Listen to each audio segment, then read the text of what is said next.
D K Shivakumar ಅವರ ದೆಹಲಿ ಯಾತ್ರೆ ಬಗ್ಗೆ ಸಾಕಷ್ಟು ಚರ್ಚೆ ಈಗ ಡಿ ಕೆ ಶಿವಕುಮಾರ್ ದಿಲ್ಲಿಗೆ ಹೋಗಿರೋದು ಅವ್ರ ಇಲಾಖೆ ಸಂಬಂಧಪಟ್ಟಂಗೆ ಹೋಗಿರೋದು. ಯಾರಿಗೂ ಹೈಕಮಾಂಡ್ ಭೇಟಿ ಮಾಡೋಕ್ಕೆ ಹೋಗಲಿಲ್ಲ ಅವರು. ನನಗೆ ಗೊತ್ತಿದ್ದಂಗೆ ಅವ್ರು ಹೋಗಿರೋದು ಅವ್ರ ಇಲಾಖೆ ಸಂಬಂಧಪಟ್ಟಂಗೆ ಹೋಗಿರೋದು. ಅವ್ರ ಇಲಾಖೆ ಸಂಬಂಧ ಅವರೇ ಹೇಳಿಕೆ ಕೊಟ್ಟಿದ್ದಾರಿಲ್ಲ, ಅವ್ರ ಇಲಾಖೆ ಸಂಬಂಧಪಟ್ಟಂಗೆ ಹೋಗಿದ್ದೀನಿ ಅಂತ ಅವರೇ ಹೇಳಿಕೆ ಕೊಟ್ಟಿದ್ದಾರೆ.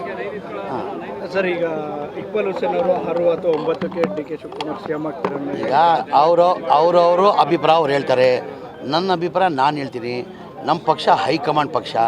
ಈಗ ಮನೆಯ ಸಿದ್ದರಾಮಯ್ಯ ಮುಖ್ಯಮಂತ್ರಿ ಕುರ್ಚಿಯಲ್ಲಿ ಮನೆ ಸಿದ್ದರಾಮಯ್ಯ ಅವರು ಕೂತಿದ್ದಾರೆ. ನಾನು ಭಾವಿಸ್ತೀನಿ 28ವರೆಗೂ ಅವರೇ ಇರ್ತಾರೆ ಅಂತ ನನ್ನ ಅಭಿಪ್ರಾಯ. ಅಂದರೆ ನಮ್ಮ ಪಕ್ಷ ಹೈಕಮಾಂಡ್ ಪಕ್ಷ.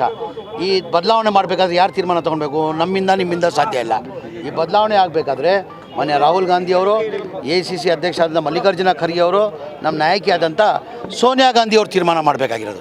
ನಮ್ಮಿಂದ ಯಾರು? ಈಗ ಮನೆ ಮುಖ್ಯಮಂತ್ರಿ ಏನಂದರು, ನಮ್ಮ ಹೈಕಮಾಂಡ್ ಹೇಳ್ತಾರೆ ಅದಕ್ಕೆ ನಾನು ಬದ್ಧ ಅಂತ. ಮುಖ್ಯಮಂತ್ರಿ ಮೊನ್ನೆ ಮೈಸೂರಲ್ಲೂ ಹೇಳಿದ್ದಾರೆ, ಅದಕ್ಕಿಂತ ಮುಂಚೆ ಬೆಳಗಾಮಲ್ಲೂ ಹೇಳಿದ್ದಾರೆ, ನಮ್ಮ ಹೈಕಮಾಂಡ್ ಏನು ಹೇಳ್ತಾರೆ ಅದಕ್ಕೆ ನಾನು ಬದ್ಧ ಅಂತ ಮನೆ ಮುಖ್ಯಮಂತ್ರಿ ಹೇಳಿದ್ದಾರೆ. ನಾವು ಅದೇ ಹೇಳ್ತಾ ಇರೋದು, ನಮ್ಮ ಪಕ್ಷ ಹೈಕಮಾಂಡ್ ಪಕ್ಷ. ಹೈಕಮಾಂಡ್ ಏನು ನಿರ್ಧಾರ ತೀರ್ಮಾನ ತೊಗೊಳ್ತಾರೆ ಅದಕ್ಕೆಲ್ಲ ನಾವು ಬದ್ಧ. ಅವ್ರು ಗೆರೆ ಹಾಕಿದ್ದು ನಾವು ಗೆರೆ ದಾಟಲ್ಲ. ಈಗ ನಾನೇನಂದೆ, ಅವ್ರಿಗೆ ಬದಲಾವಣೆ ಮಾಡಬೇಕು, ಯಾರಿಂದನೂ ಸಾಧ್ಯ ಇಲ್ಲ. ಹೈಕಮಾಂಡ್ ಮಾತ್ರ ಸಾಧ್ಯ ಅಂದಿಲ್ವ ನಾನು? ಅದಕ್ಕಿಂತ ಮುಂಚೆ ಏನಂದೆ, ಸಿದ್ದರಾಮಯ್ಯ ಕುರ್ಚಿಯಲ್ಲಿ ಕೂತಿದ್ದಾರೆ, ಅವ್ರು ಬದಲಾವಣೆ ಮಾಡೋಕ್ಕೆ ಯಾರಿಂದನೂ ಸಾಧ್ಯ ಇಲ್ಲ, ಹೈಕಮಾಂಡಿಂದ ಮಾತ್ರ ಸಾಧ್ಯ. ಅಂದರೆ ಮನೆಯ ರಾಹುಲ್ ಗಾಂಧಿಯವರು, ಸೋನಿಯಾ ಗಾಂಧಿಯವರು, ಮಲ್ಲಿಕಾರ್ಜುನ ಖರ್ಗೆ ಅವರು, ಅವರಿಂದ ಮಾತ್ರ ಸಾಧ್ಯ. ಈಗ ನಮ್ಮ ಪಕ್ಷ ಹೈಕಮಾಂಡ್ ಪಕ್ಷ. ಹೈಕಮಾಂಡ್ ಏನು ತೀರ್ಮಾನ ತಗೊಳ್ಳೋದು ಅದಕ್ಕೆಲ್ಲ ಬದ್ಧ.